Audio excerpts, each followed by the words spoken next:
রাজনীতির সাথে এবং কোরআনুল কারীমের কোনো সম্পর্ক নাই এমন একটি বক্তব্য এখন রাজনীতিবিদ দিয়েছেন। আচ্ছা, এই বক্তব্যটা আপনি কীভাবে দেখছেন? ইসলাম কীভাবে এটা মূল্যায়ন ব্যাখ্যা করেন? উনি রাজনীতি বলতে ওই রাজনীতিই বলছে, যেটা দুর্নীতিকে রাজনীতি, রাজনীতি মানে নীতির রাজা। তাহলে তো এই রাজনীতি প্রথম ইসলামে আছে, কোরআনে আছে, আর হাদিসে আছে, আর কারো কাছে নেই।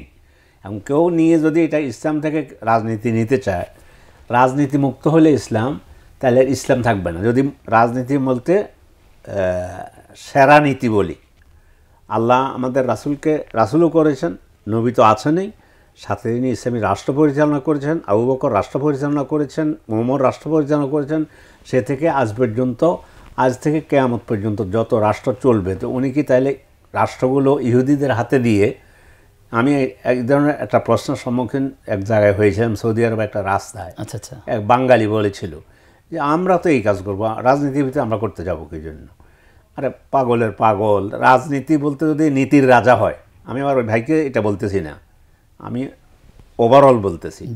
রাজনীতি মানে নীতির রাজা হলে, আর আমাদের রাসূলের নীতির উপর আর আল্লাহর নীতির উপর পৃথিবীতে কোনো আছে? এটা নেই। কেউ যদি রাজনীতিকে অস্বীকার করে, তো ইসলাম, তাই সেই ইসলামের মধ্যে থাকবে কীভাবে? আমি আয়াতটা পড়ি, আল্লাহ তাআলা সূরা নিসার 65 নম্বর আয়াত আল্লাহ বলতেছেন, রাসূল সাল্লাল্লাহু আলাইহি ওয়াসাল্লাম তিনি মদিনা রাষ্ট্রের রাষ্ট্রপ্রধান, তিনি ক্ষেতের পানি বন্টন নিয়ে দুইজন সাহাবীর মধ্যে ফয়সালা করে দিয়েছেন। তখন একজন মানতে পারেনি, রব তিনি কি করলেন? ওহী পাঠালেন, ফালা ও রব্বিক, আপনার রবের কসম। আল্লাহ তাআলা কোরআনে কারিমে 7 জায়গায় নিজের নামে নিজে কসম করেছে, আর অসংখ্য জায়গায় তার মাখলুকের নামে কসম করেছে। 7 জায়গার মধ্যে এই এক জায়গা, আপনার রবের কসম মোমেন হবে না যে পর্যন্ত আপনাকে ফয়সালাকারী হিসেবে মেনে না নেয়। ফালা ওয়া রাব্বিকা লা ইউমিনুন, মোমেন হবে না হাত্তা ইউহাক্কিমুকা ফীমা শাজারা বাইনাহুম, তাদের মধ্যকার দ্বন্দ্বের জন্য, বিবাদের জন্য আপনাকে ফয়সালাকারী মানতে হবে।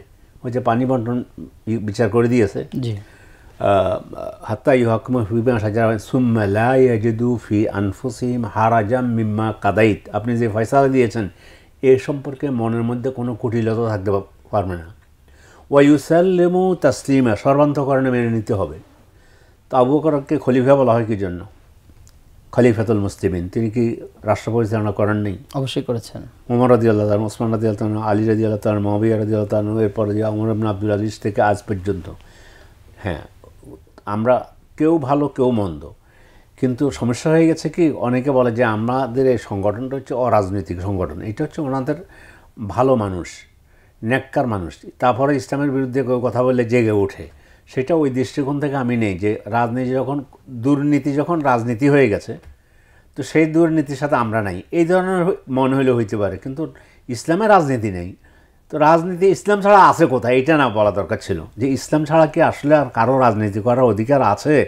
এটা বললে না বলতাম যে না, আর কোত্থেকে হবে, ওদের নীতির মধ্যে তো আছে দুর্নীতি। তো এই দুর্নীতিকে রাজনীতি মনে করে এখন এই ভদ্রলোক হয়তো ওভাবে মনে করছে যে ইসলামের রাজনীতি নেই, চুরি নেই, ডাকাতি নেই, চুরি, কিন্তু চুরি ডাকাতি তো আছে, তো শাস্তি আছে।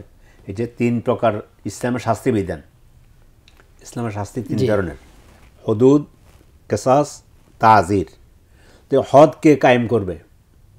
সারা পৃথিবীর সমস্ত আলেম মিলে কি বিচারক করে, মানে রাষ্ট্রপতি একজন ব্যক্তি, বাংলাদেশে এই মৌচাকের একজন ব্যক্তি এখানে জেনাবে বিচার করেছে, তার উপরে কোরআন, আল্লাহর কোরআনে জেনাবে বিচারে যে হদ দিয়েছে, এ হদ কায়েম করবে কে? সারা বাংলাদেশের 18 কোটি মানুষের কোনো অধিকার নেই, তাকে একটা চিমটিও দিতে পারবে না। হাকিম করবেন, তিনি হাকিম করবেন, রাষ্ট্রের পক্ষ থেকে হাকিম নির্ধারণ করাবো। তো এই না হলে তো তাইলে হুদুদ পাইলাম না। কেসাস, একজনকে মেরে ফেলেছে অন্যায়ভাবে, তো তাকে মেরে ফেলার কারণে যে মেরেছে তার তো শাস্তি হইতে হবে, সে শাস্তি দিবে? আব্দুল কাহারও পারবে না, সম্মানীয় আব্দুল কাহার উপস্থাপক মতিউল ইসলামও পারবে না, প্যারমিশনের মালিকও পারবে না, কেউ পারবে না। এর জন্য রাষ্ট্র লাগবে। তো রাষ্ট্র যদি লাগে তাহলে সেখানে রাজনীতি আছে, রাজনীতি মানে নীতির রাজা, সেই নীতির রাজা হলো আমরা। তাহলে আমাদের রাজনীতিতে হলো পৃথিবীর সেরা রাজনীতি। আর রাজনীতিকে বাদ দিয়ে, মানে আমি চেষ্টা করব আল্লাহর বিধান দিয়ে শাসিত হওয়ার জন্য। এখন চোর ডাকাতের কারণে যদি না পারি, তখন আল্লাহকে বলবো আমি চেষ্টা করি না। হাত কাটার বিধান, হাতের সিমটিও মারতে পারবে না, কাটার বিধান কেউ করতে পারবে না, ওটা পারবে সরকার। সরকার বলবে, সরকার তার লোক নিয়োগ দিবে যে আমি একে নিয়োগ দিলাম, ইনি বিচার করে এই ফয়সালা কায়েম করবে, হদ কায়েম করবে।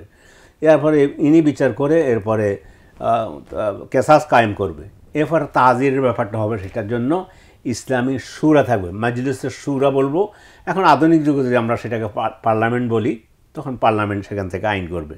পার্লামেন্ট আবার দায়িত্ব দিবে কথার কথা যে ট্রাফিক সিগন্যাল অমান্য করলে কি জরিমানা হবে, ট্রাফিক সিগন্যাল অমান্য কী হবে, তখন সেটার জন্য সরকারের একটা পক্ষ, একটা মানে তার প্রতিনিধি থাকবে, তারা সেখানে তারা কথা পুলিশ অফিসারকে দায়িত্ব দেবে যে ট্রাফিক সিগন্যাল অমান্য করলে তখন তারা নীতি তৈরি করবে, এভাবে যদি অমান্য করে এত টাকা জরিমানা হবে। এইটাও ইসলামের মধ্যে আছে।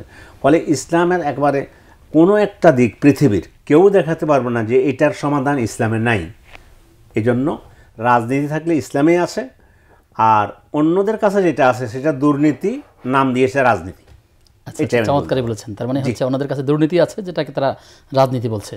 রাজনীতি বলতে টাকা পাচার করে দাও, আমরা রাজা, তারা বলে আমরা রাজা, এত হাজার কোটি টাকা পাচার করে দাও, কে আমাদেরকে কী করবে, এটা হলো দুর্নীতি। এই দুর্নীতির নাম রাজনীতি দেখলে এই রাজনীতি ইসলামে নেই। কিন্তু রাজনীতির নাম যদি আবু বকরের রাজনীতি হয়, ওনার ওয়াইফ একবার একটু মিষ্টি খাবার দিয়েছিল বহুদিন পরে, খলিফাতুল মুসলিমিনের স্ত্রী। তো বললো যে সেই মিষ্টি খাবার কোথেকে আসলো, বললো যে ওই যে বাইতুল মাল থেকে জানেন সেখান থেকে সামান্য জমা করে আজকে একটু মিষ্টি খেতে ইচ্ছা করছে, এই জন্য তৈরি করছি। তো এখন খলিফা বলতেছে, ও তাহলে তো এই সামান্য কমাইয়ে দিলে, ওই রাজকোষ থেকে না নিলে, বাইতুল মাল থেকে না নিলেও চলবে।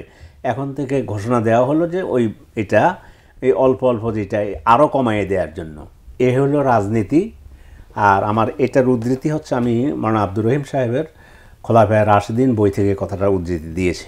এ পর্যন্ত যা বলে আসছি সব কথারই উদ্ধৃতি দিয়েছে কোরআন হাদিসের। এই কথাটা আমি ঐতিহাসিকভাবে ওনার বই, তার জন্য দোয়া করি আল্লাহ তাআলা তাকে মাফ করে দেন, তাকে জান্নাত নসিব করুন। জি, আলহামদুলিল্লাহ।